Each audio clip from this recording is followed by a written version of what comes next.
찬송가 421장 함께 찬양합니다.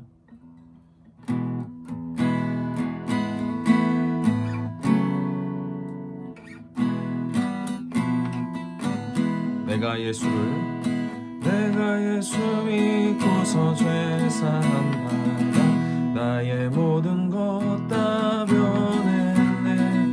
지금 내가 가는 길 전국 길이요 주의 피로 내 죄가 씻겼네. 나의 모든 것 변하고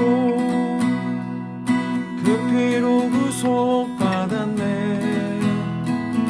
하나님은 나의 구원 되시오니 내게 정죄함 없겠네.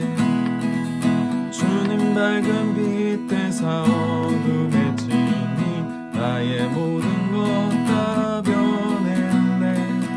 지금 내가 주 앞에 온전케 되면 주의 공로를 의지하는 일세. 나의 모든 것 변하고 그 피로 구속받았네.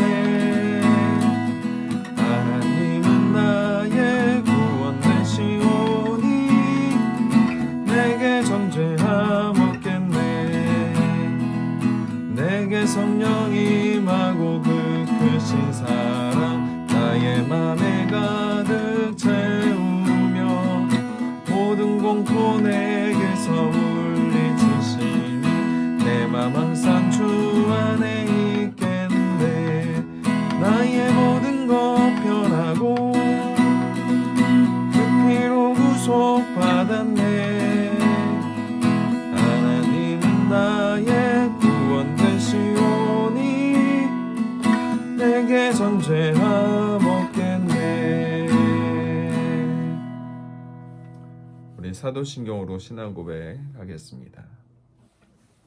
나는 전능하신 아버지 하나님 천지의 창조주를 믿습니다. 나는 그의 유일하신 아들 우리 주 예수 그리스도를 믿습니다. 그는 성령으로 잉태되어 동정녀 마리에게서 나시고 본디오 빌라도에게 고난을 받아 십자가에 못 박혀 죽으시고 장사된 지 사흘 만에 죽은 자 가운데서 다시 살아나셨으며 하늘에 오르시어 전능하신 아버지 하나님 우편에 앉아 계시다가 거기로부터 살아있는 자와 죽은 자를 심판하러 오십니다. 나는 성령을 믿으며 거룩한 공교회와 성도의 교제와 죄를 용서받는 것과 몸의 부활과 영생을 믿습니다. 아멘. 오늘 우리에게 주시는 하나님의 말씀 마태복음 16장 21절에서 24절 말씀입니다.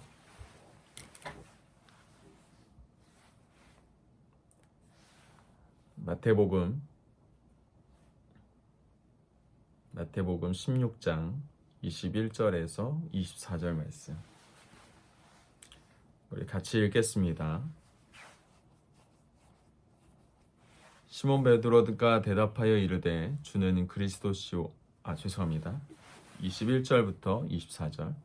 이때로부터 예수 그리스도께서 자기가 예루살렘에 올라가 장로들과 대제사장들과 서기관들에게 많은 고난을 받고 죽임을 당하고 제3일에 살아나야 할 것을 제자들에게 비로소 나타내시니 베드로가 예수를 붙들고 항변하여 이르되 주여 그리 마옵소서. 이 일이 결코 죽기에 미치지 아니하리이다. 예수께서 돌이키시며 베드로에게 이르시되 사단아 내 뒤로 물러가라. 너는 나를 넘어지게 하는 자로다. 내가 하나님의 일을 생각하지 아니하고 도리어 사람의 일을 생각하는도다 하시고 이에 예수께서 제자들에게 이르시되 누구든지 나를 따라오려거든 자기를 부인하고 자기 십자가를 지고 나를 따를 것이니라. 아멘. 예수님께서는 오늘 우리가 읽은 본문 바로 앞절 말씀 가운데 제자들에게 너희는 나를 누구라고 하느냐 라는 질문에 베드로가 아주 멋진 신앙 고백을 하는 말씀이 나옵니다. 주는 그리스도시요 살아계신 하나님의 아들입니다 라는 이 놀라운 고백을 함으로 인해서 예수님께서는 이제 제자들에게 나의 계획의 일부분이었던 순환과 또 부활에 대한 이야기를 할 때가 되었구나 라고 하신 것 같아요. 그래서 제자들에게 처음으로 자신이 이제 어떤 일을 할 거고 또 그 가운데 고통을 당하는 일들도 있을 것이고 그 가운데 부활도 있을 것이다 라는 이야기를 제자들 가운데 처음으로 말씀하십니다. 이것은 제자들이 이제는 좀 어느 정도 준비가 되었다라는 생각을 하셨던 것 같기도 하고 또 예수님의 그 공생애가 이제 막바지에 다다르고 있다라는 것을 의미하는 것도 있겠습니다. 그래서 제자들에게 이것을 가르치고 또 이것을 통해서 자신들의 해야 되는 일들을 또한 상고할 수 있는 시간들을 주어지게 되는데요. 그래서 예수님은 이제 조금 있다가 예루살렘에 올라가셔서 고난을 받으실 거고 그리고 죽임을 당하신 후에 3일 만에 부활하실 것이다 라는 이 하나님의 계획을 제자들에게 전해주게 되는데 오늘 말씀은 그 일을 이야기하면서 베드로가 예수님의 이 말씀을 듣고 주님의 길을 가로막고 서 있는 장면이 오늘 말씀 가운데 등장합니다. 좀 전까지만 해도 베드로는 아주 큰 칭찬을 받았어요.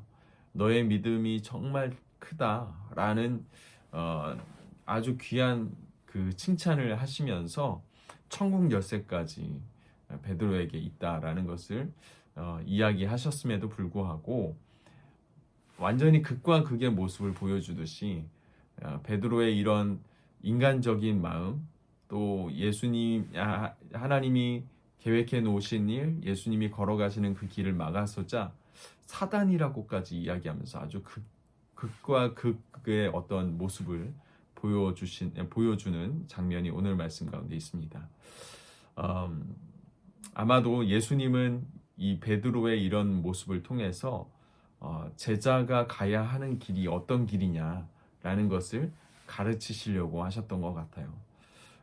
그래서 오늘 우리는 이 말씀을 통해서 과연 주님께서 가르쳐 주신 제자의 제자의 길은 무엇인가? 라는 질문을 가지고 그것에 우리가 은혜를 누리기를 원합니다.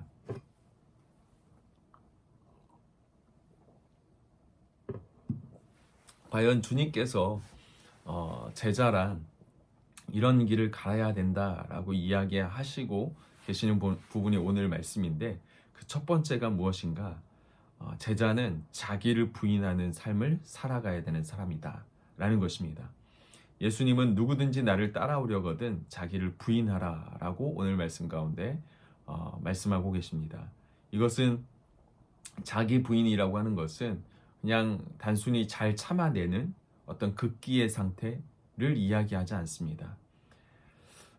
우리가 근본적으로 이 자기 부인에 대한 이야기를 좀 할 때에는 먼저는 베드로가 왜 그렇게까지 예수님의 이 말씀에 예수님의 순환과 부활에 대한 이야기를 들었을 때 왜 그렇게까지 반대를 했었는가 라는 생각을 좀 해보면서 자기 부인에 대한 이야기를 좀 하고 싶은데요.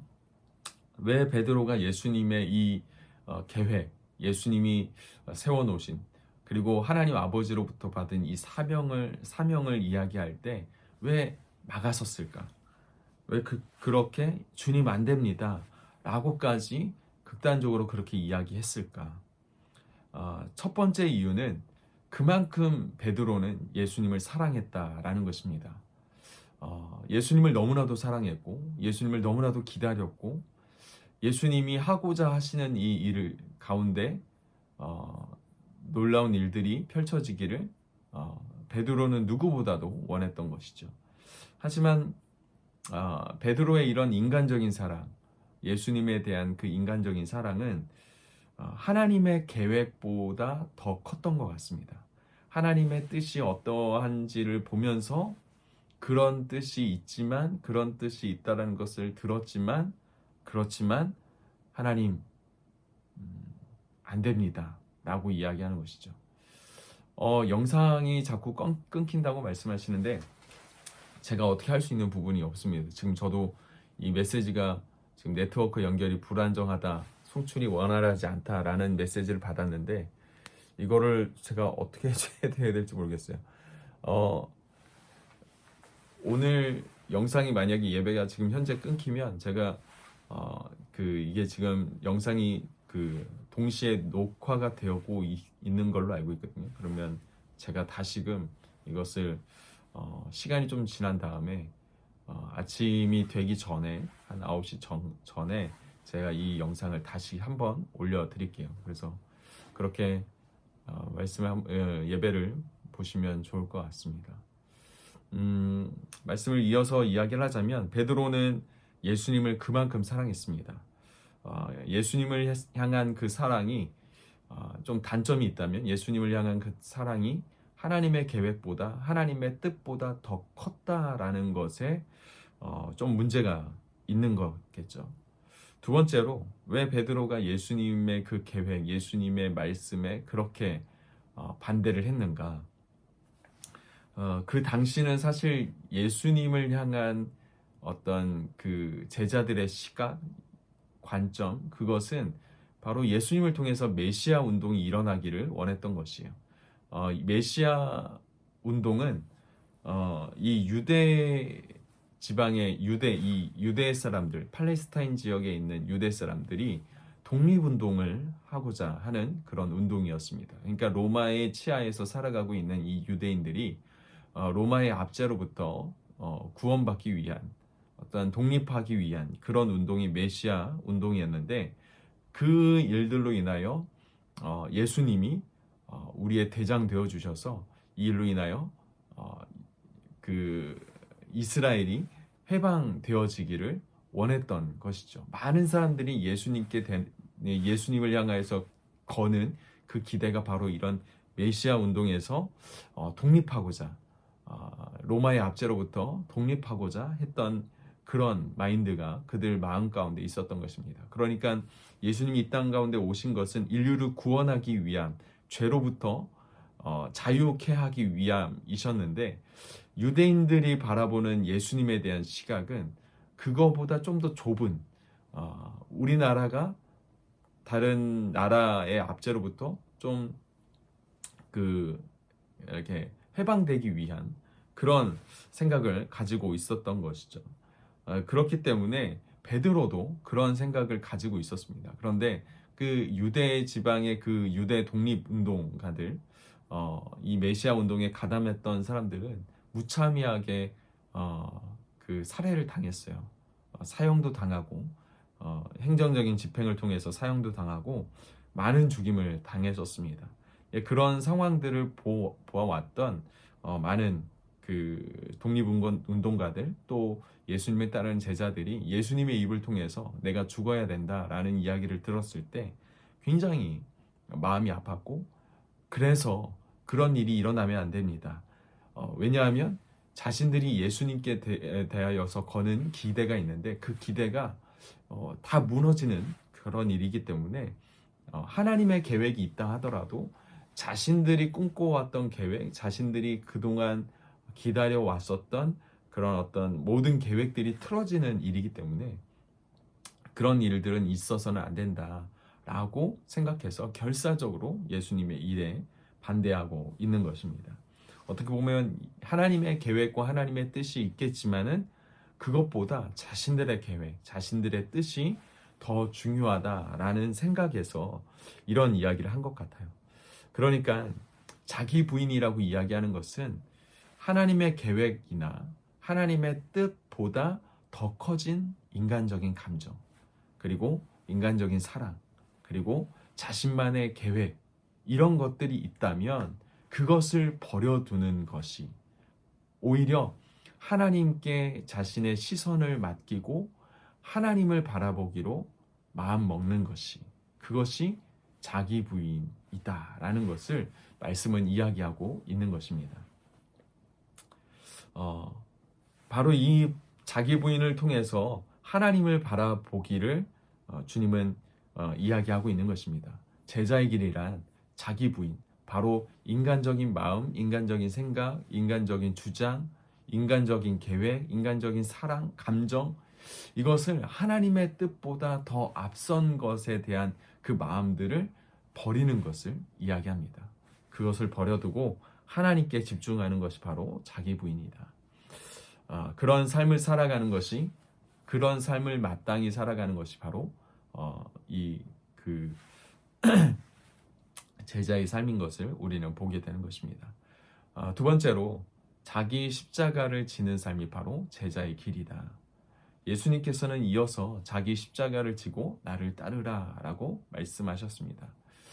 자기의 감정, 자기의 계획, 자기의 꿈들을 버려두고 하나님을 바라보라 라고 하신 것은 어떻게 보면 조금 적극적인 자기 부인이라고 이해할 수 있어요. 내면의 어떤 그런 자기의 문제점들, 그것을 보면서 하나님을 보기를 원하는 것이죠. 그렇지만 자기 십자가를 지고 예수님을 따르라 라고 명령하신 것은 적극적인 자기 부인입니다. 십자가는 우리가 무엇을 상징합니까? 예수님께서 이 인류를 위해서 인류의 죄를 대신 지시고 고난 당하신 어떤 그 구속의 역사를 보여주는 것이 바로 이 십자가이죠. 그래서 이 자기 십자가를 지고라는 이 말에는 자신에게 주어지는 어떤 고통, 수치, 어떤 그 죽음, 이런 것들을 묵묵히 짊어져야 한다라는 것을 의미하고 있는 것입니다.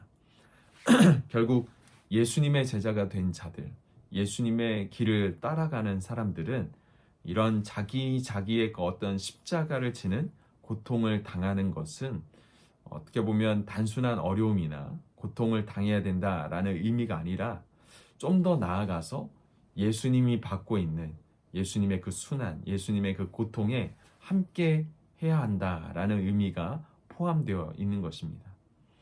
자기를 부인하는 삶이 성도가 내적으로 자기의 것을 버리는 것으로서 헌신하는 것이다 라는 그런 의미를 가지고 있다면, 이렇게 십자가를 지는 것은 외부로부터 외적인 어떤 역경 속에서도 그 성도가 예수님을 따르는, 예수님의 말씀에 순종하는, 예수님의 말씀대로 순종의 삶을 살아가는 그런 삶이다라는 것으로 이해하면 좋겠습니다.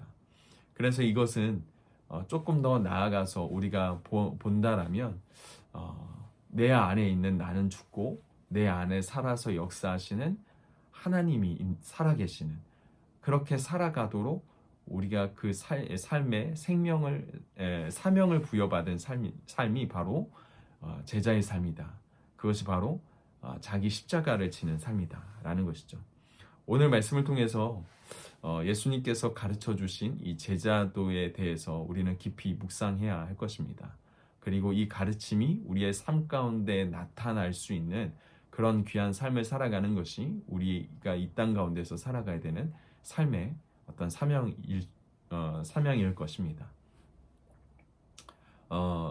우리가 자신을 부인하는 삶, 나의 것을 포기하고 나의 감정과 나의 뜻과 나의 계획들을 주님의 십자가 앞에 내려놓고, 그리고 주님이 나의 십자가, 자기 십자가를 지고 그 주님을 따라가는 그 삶, 그것은 어떻게 보면 제자의 길이고 제자의 도일 텐데, 그렇기에 우리는 이것이 누군가가 강요해서 누군가가 시켜서 가는 길이 아니라 오히려 이 길을 가는 것에 우리가 삶의 의미를 두고 우리가 하나님께서 주신 그 은혜를 다시 한번 생각해 볼 때 이 길은 기꺼이 우리가 선택해서 나아가야 될 길일 줄 믿습니다. 의무적으로 하는 일이 아니라, 그렇게 해야만 하는 어떤 사람들의 눈치가 보여서 하는 길이 아니라, 그 길은 반드시 우리가 기쁨으로 선택한 길이어야 하며, 그 길은 하나님을 위해서, 하나님의 영광을 위해서 우리가 선택하며 우리가 주님을 위해 포기하는 그런 길이어야 할 줄 믿습니다. 여러분들의 삶이 자기의 것을, 하나님의 것을 위해서, 하나님의 계획을 위해서 나의 것을 포기하는, 나의 것을 뒤로 하는 그런 믿음의 삶이 되어지기를 원하고, 또한 자기의 십자가를 기꺼이 지며 주님의 그 순환에 동참하며 나아가는 믿음 있는 삶이 되어지기를 주님의 이름으로 축복합니다. 오늘의 삶이 주님의 이 순환에 동참하여서 주님께서 기뻐하시고 주님께서 위로하시는 성도의 삶이 되어지기를 주님의 이름으로 축복합니다. 기도하시겠습니다. 사랑의 주님 감사합니다. 하나님 오늘 말씀을 통해서 제자의 길이란 어떤 길인가 다시 한번 확인하며 나아갑니다. 오늘 말씀을 통해서 우리의 삶을 다시 한번 되돌아보게 하시고 이 일로 인하여 하나님의 역사를 이루어가는 놀라운 성도의 삶이 될 수 있도록 인도하여 주옵소서. 기꺼이 나의 삶의 감정과 삶의 생각과 삶의 계획들, 꿈들을 주님을 위해 주님의 뜻과 계획을 위해 기꺼이 내버리는 그런 용기, 믿음 있는 사람이 되게 하여 주시고 또한 자기 십자가를 지고 하나님을 위해 내가 그리스도인이기에 외부로 받게 되어지는 모든 고난과 고통과 그런 어려움들을 기꺼이 받아내며 주님의 이름을 오히려 높여드리며 나아가는 용기 있는 자의 삶이 우리의 삶이 될 수 있도록 인도하시고 함께하여 주옵소서. 우리가 혼자 이 일들을 감당할 수 없습니다. 주님께서 동행하시고 도우셔야만 이 일이 가능한 일인 줄 믿습니다. 하나님 함께하여 주실 줄 믿습니다. 믿음으로 구합니다. 하나님 오늘도 주님과 동행하는 하루가 되게 하여 주옵소서. 예수님의 이름으로 기도드립니다. 아멘. 우리 주기도문으로 예배를 마치겠습니다. 하늘에 계신 우리 아버지, 아버지의 이름을 거룩하게 하시며 아버지의 나라가 오게 하시며 아버지의 뜻이 하늘에서와 같이 땅에서도 이루어지게 하소서. 오늘 우리에게 일용할 양식을 주시고 우리가 우리에게 잘못한 사람을 용서하여 준 것 같이 우리의 죄를 용서하여 주시고 우리를 시험에 빠지지 않게 하시고 악에서 구하소서. 나라와 권능과 영광이 영원히 아버지의 것입니다. 아멘. 오늘 하루 주님과 동행하시는 하루, 그래서 여러분 하나님의 계획을 바라보고 하나님의 꿈을 위해서 나의 것을 내려두고 그리고 주님의 그 고난에 동참하는 오늘 하루가 되어지기를 소망하면서 이 시간 함께 같이 기도하며 나가시겠습니다. 함께 기도하시겠습니다.